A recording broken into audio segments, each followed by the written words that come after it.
जनवरी का महीना था। 4 दोस्त विवेक, दीपक, नितिन और आकाश टूर पर निकले थे। सबसे पहले वे पहुंचे आगरा फोर्ट। रात काफ़ी हो चुकी थी। कड़ाके की ठंड पड़ रही थी। आगरा फोर्ट में पीछे की ओर कोई आता जाता नहीं था। वहाँ एक दो लोग तंबू लगाकर भी रहते थे और वहाँ पर घूमने के लिए भी कोई नहीं आता था। क्योंकि आगरा फोर्ट बहुत बड़ा है, विवेक अपने दोस्त के साथ वहीं पर बैठा था। ठंड काफ़ी हो रही थी, इसलिए उन लोगों ने आग जला ली। पर उन्हें डर था कि कोई यहाँ आ ना जाए उन्हें डिस्टर्ब करने के लिए। पर रात के करीब 2 बज रहे थे, इसलिए वहाँ किसी के आने की कोई संभावना नहीं थी। चारों दोस्त आग जलाकर आपस में बातें कर रहे थे। फिर नितिन कहता है, क्या मस्त जगह है। कभी यहाँ पर राजा महाराजा लोग रहते होंगे। सैकड़ों सैनिक यहाँ पर खड़े रहे होंगे जहाँ पर हम लोग बैठे हैं। हो सकता है यहीं पर कितने लोग मर गए हों। पर आज देखो, इतना बड़ा किला खाली पड़ा है। अब यहाँ सिर्फ घूमने के लिए लोग आते हैं। फिर दीपक कहता है, अच्छा हुआ हम लोगों ने कोई होटल नहीं लिया, और हम लोग अब आगे कहीं पर भी जाएंगे तो होटल नहीं लेंगे, ऐसी ही रात बिताएंगे। इतना अच्छा माहौल लग रहा है और इस तरह के डरावने एक्सपीरियंस करने में बहुत मज़ा आता है। विवेक कहता है, बात तो ठीक है, हम सब जहाँ भी जाएंगे ऐसी ही रात बिताएंगे जो कि बहुत डरावनी हो, और उसमें 4 चांद लगाने के लिए हमसे हर बार कोई न कोई एक हॉरर स्टोरी सुनाएगा। लेकिन वो कहानी बनावटी नहीं होनी चाहिए। सच में उसके साथ वो घटना घटी होनी चाहिए, क्योंकि हर किसी के साथ कभी न कभी कोई डरावनी घटना घटी होती है ना। फिर नितिन कहता है, बात तो ठीक है विवेक, प्लान तो तूने बनाया है, तो सबसे पहली कहानी तू ही सुनाएगा। इसके बाद हम सलाह कर लेंगे, फिर कहानी सुनाएगा कोई ना कोई। ठीक है विवेक? विवेक कहता है, ठीक है। तो दिल थाम कर तुम लोग बैठ जाओ और सुनो। दीपक की ये कहानी तुझे ज़रूर पता होगी, क्योंकि तेरे साथ जो हादसा हुआ था, मैं वही कहानी सुनाने वाला हूँ। दीपक कहता है, अच्छा वो कहानी सुनाने जा रहा है तू? यार उसके बारे में मैं सोच लेता हूँ, लेकिन मेरे रोंगटे खड़े हो जाते हैं। ठीक है सुना, मज़ा आएगा। विवेक कहता है, तो कहानी यहाँ से शुरू होती है कि रात के करीब 1 बजे हाईवे पर अपनी स्कूटी पर मैं कहीं जा रहा था। हाईवे पर दूर दूर तक कोई दिखाई नहीं दे रहा था। चारों तरफ बस सन्नाटा छाया था। हवाओं की भयानक डरावनी आवाज़ें मेरे कानों में बार बार पड़ रही थी। लेकिन मैं स्कूटी ड्राइव किए जा रहा था और खुद से ही बोल रहा था, पता नहीं दीपक किस हालत में होगा। कब से दारू लेने गया था, आधी रात हो गई, अभी तक नहीं लौटा। मैंने स्कूटी और तेज़ कर दी कि तभी एक बूढ़ा इंसान सामने आ जाता है। मैंने ब्रेक लगाया, स्कूटी रोकी। बाबा का चेहरा बहुत भयानक लग रहा था। मैंने तेज़ आवाज़ में बाबा को बोला, अरे बाबा, पूरी सड़क खाली पड़ी है, मेरी गाड़ी के सामने ही आना था, अभी आपको चोट लग जाती तो। नितिन कहता है, फिर बाबा कुछ बोले या नहीं? विवेक ने कहा, वो बोले, पर उनका जवाब मुझे समझ नहीं आया। बाबा ने कहा, चोट तो बहुत पहले ही आग लग चुकी है बेटा। विवेक ने कहा, ऐसे चलोगे तो चोट लगेगी ही ना। फिर बाबा ने कहा, हाँ हाँ, लेकिन मुझे अब कभी चोट नहीं लगती, चाहे मुझ पर कोई गाड़ी ही क्यों न चढ़ जाए। विवेक ने कहा, मैं बाबा की बात सुनकर थोड़ा हैरान हुआ। आकाश ने कहा, हैरान तो हम लोग भी हैं। फिर विवेक ने कहा, आगे सुनो मैंने बाबा से क्या कहा। ये क्या कर रहे हैं आप? इतने में बारिश होने लगी। आसमान में बिजली कड़कने लगी। मैंने सोचा, ये अचानक बारिश कैसे होने लगी, अभी तो आसमान बिल्कुल साफ था। फिर बाबा ने कुछ ऐसा बोला जिस पर यकीन करूं या ना करूं समझ नहीं आ रहा था। बाबा ने कहा, आसमान तो अभी भी बिल्कुल साफ है बेटा, वो ऊपर देखो। विवेक ने कहा, मैंने अपना चेहरा ऊपर कर देखा तो आसमान बिल्कुल साफ था। चांद तारे साफ साफ दिखाई दे रहे थे। ये सब देखकर मैं हैरान हो गया। तभी मैंने बाबा से कहा, बाबा ये सब कैसे हो रहा है, मुझे कुछ समझ नहीं आ रहा है। फिर बाबा ने कहा, चलो वो सामने मेरी कुटिया है, तुम्हें सब बताता हूँ। विवेक ने कहा, नहीं बाबा, मेरा दोस्त इसी रास्ते में दिन में कहीं गया था, अभी तक वापस नहीं लौटा है, मुझे उसे ढूंढना है।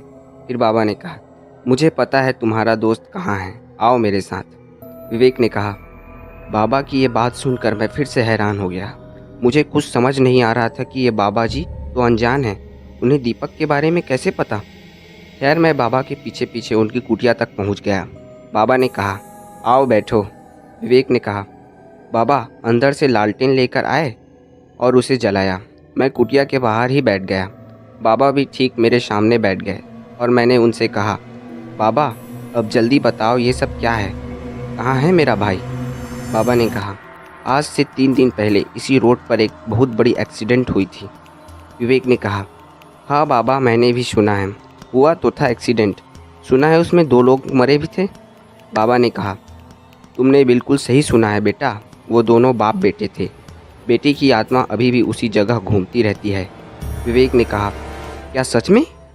फिर बाबा ने कहा, हाँ, और उसकी आत्मा गलत आत्माओं के चक्कर में पड़कर खतरनाक हो गई है। अब वो उसी रास्ते में निकलने वालों की जान ले लेती है। विवेक ने कहा, बाबा की बात सुनकर मैं डर गया और मैंने कहा, इसका मतलब मेरा भाई भी? नहीं। बाबा ने कहा कि अभी तुम्हारा भाई उसकी कैद में है, मरा नहीं है। आकाश ने कहा, और उस आत्मा ने दीपक को अभी तक नहीं मारा था? ये बात बाबा को कैसे पता थी? फिर विवेक ने कहा, यही सवाल मैंने बाबा से पूछा। बाबा ये सब आपको कैसे पता है? मुझे समझ नहीं आ रहा है बाबा। फिर बाबा ने कहा, सब समझ आ जाएगा, थोड़ा रखो बेटा सब्र और पूरी बात सुनो। ये जो बारिश हो रही है ये कोई आम बारिश नहीं है, उसी आत्मा ने कराई है। फिर विवेक ने कहा, क्या? बाबा मेरा दोस्त दीपक बहुत डरपोक है, वो तो डर कर कहीं मर ही जाएगा। प्लीज़ कुछ कीजिए। जब आप इतना कुछ जानते हैं तो मेरे भाई को भी तो बचा सकते हैं ना? बाबा ने कहा, हाँ बचा सकता हूँ, लेकिन उसके लिए तुम्हें उसी जगह जाना होगा जहाँ एक्सीडेंट हुआ था। विवेक ने कहा, आप नहीं चलोगे मेरे साथ बाबा? फिर बाबा ने कहा, मेरा यहाँ रहना ज़रूरी है, तुम जाओ, तुम्हारा दोस्त बच जाएगा। अगर ज़रूरत पड़ी मैं तुरंत आ जाऊँगा। फिर विवेक ने कहा, ठीक है बाबा चलता हूँ मैं, मेरे भाई को बचा लेना। बाबा कहते हैं, फिक्र मत करो, मैं बचा लूँगा। फिर विवेक ने कहा, मैं वहाँ से उठा, अपनी स्कूटी स्टार्ट की और चला गया। जैसे वहाँ पर मैं पहुँचा, अचानक बारिश तेज हो गई, हवाएं तेज हो गई, भयानक आत्माएं दीपक को घेर कर डरा रही थी। वो नज़ारा बेहद खौफनाक था। दीपक धीरे धीरे धीमी आवाज़ में रो रहा था। मैंने अपनी डर को कंट्रोल किया, तुरंत अपनी स्कूटी से उतरा और आगे बढ़ गया। मैंने दीपक को आवाज़ लगाई, दीपक दीपक तुम्हें कुछ नहीं होगा। दीपक ने जैसे ही मुझे देखा उसके चेहरे पर थोड़ी राहत दिखी। दीपक कहा, विवेक बचा मुझे, ये आत्माएं मुझे मार डालेंगी। विवेक ने कहा। आत्मा हंसकर कहने लगी, आजा, तुझे भी आज निपटा ही देती हूँ, और भयानक तरीके से हंसने लगी। तभी अचानक बारिश रुक गई, आसमान में बिजली चमके जिससे कि तेज रोशनी पैदा हुई, और तभी मैंने देखा कि वहाँ पर बाबा आ गए थे। आत्मा ने बाबा से कहा, तुम यहाँ से चले जाओ पापा, ये दोनों मेरे शिकार हैं। बाबा ने कहा, इन दोनों को तुम कुछ नहीं करोगे, ये मैं होने नहीं दूंगा। विवेक ने कहा, तभी कुछ ऐसा हुआ जिस पर मुझे यकीन ही नहीं हुआ। नितिन ने पूछा, ऐसा क्या हुआ विवेक वहाँ? विवेक ने बताया, बाबा की आंखों से एक चिंगारी निकली जिससे वो आत्मा जलकर खत्म हो गई। वो आत्मा बाबा से ज़ोर ज़ोर से चीख कर कह रही थी, पापा ये तुमने क्या कर दिया? मैं ये सोच रहा था कि बाबा को ये आत्मा पापा क्यों बोल रही है। मैं इस बात से परेशान हैरान हो गया। मैं बहुत हैरानी से बाबा को देख रहा था। फिर बाबा ने कहा, हैरान मत हो, 2 दिन पहले जो एक्सीडेंट हुआ था, मैं और मेरा बेटा ही मरे थे उस एक्सीडेंट में। विवेक ने कहा। इतना बोलकर बाबा धुआं बनकर आसमान में उड़ गए। तभी दीपक भागकर मेरे पास आ गया। दीपक, अच्छा हुआ जो तू आ गया, ऐसा दीपक ने कहा। विवेक ने कहा, तुझे कुछ नहीं होगा। फिर मैं दीपक को स्कूटी पर बैठाकर वहाँ से चला आया। आकाश ने कहा, वाह यार दीपक। फिर नितिन ने कहा, विवेक वैसे जब तू स्कूटी से बाबा से टकराया था ना, और उन्होंने कहा था कि अब मुझे चोट नहीं लग सकती है, चाहे कोई गाड़ी ही मुझ पर क्यों ना चढ़ जाए, तभी मुझे हल्का हल्का शक हो गया था कि बाबा के ऊपर कुछ न कुछ तो है। तभी अचानक किसी के कदमों की आवाज़ आने लगती है। चारों दोस्त बिल्कुल चुप हो जाते हैं।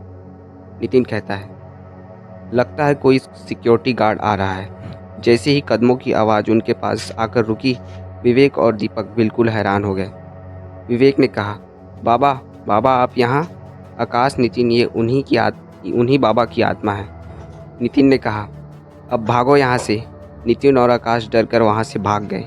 भागते भागते दोनों फोर्ट से बाहर आ गए और एक पेड़ के नीचे बैठ गए। नितिन ने कहा, भाई क्या सच में भूत था या कोई और? मैंने तो ठीक से देखा भी नहीं, तुरंत वहाँ से भाग आया। आकाश ने कहा, हाँ नितिन, मैंने भी कुछ नहीं देखा, पर मुझे बहुत डर लग रहा है। मैं उस फोर्ट के अंदर फिर से नहीं जाने वाला भाई। तभी विवेक और दीपक धीरे धीरे चलकर उस फोर्ट से बाहर आते हैं। दीपक कहता है, क्या हुआ, फट गई ना? विवेक ने कहा, अरे भाई तुम्हारा चेहरा तो देखो, सारा रंग उतर गया है। शायद कुछ देर और रुकते तो तुम्हारी पतलून भी गीली हो जाती। विवेक और दीपक दोनों हंसते हंसते एक दूसरे को ताली देते हैं। नितिन कहता है, मतलब तुम लोग जो मजाक कर रहे थे, फिर वो इंसान कौन था? दीपक ने कहा, हाँ और नहीं तो क्या, ऐसी सुनसान और डरावनी जगह पर बैठे थे तो सोचा थोड़ी मस्ती की जाए, और वो इंसान वहाँ का सिक्योरिटी गार्ड था। नितिन ने कहा, और इस मजाक के चलते मेरी जान चली जाती तो? विवेक ने कहा, तो क्या फिर तुम भूत बनकर हमें डराने आ जाती? विवेक और दीपक दोनों खूब हंसने लगे। आकाश कहता है, मरने के बाद वैसे भी कोई अपना और पराया नहीं होता, भूत बस जान लेने को जानता है। फिर वो चारों दोस्त वहीं बैठ जाते हैं और दूसरा कोई एक नया स्टोरी सुनाने लगता है। तो ठीक है दोस्तों, अगर आपको ये कहानी पसंद आई तो वीडियो को लाइक और चैनल को सब्सक्राइब करना ना भूलें। धन्यवाद।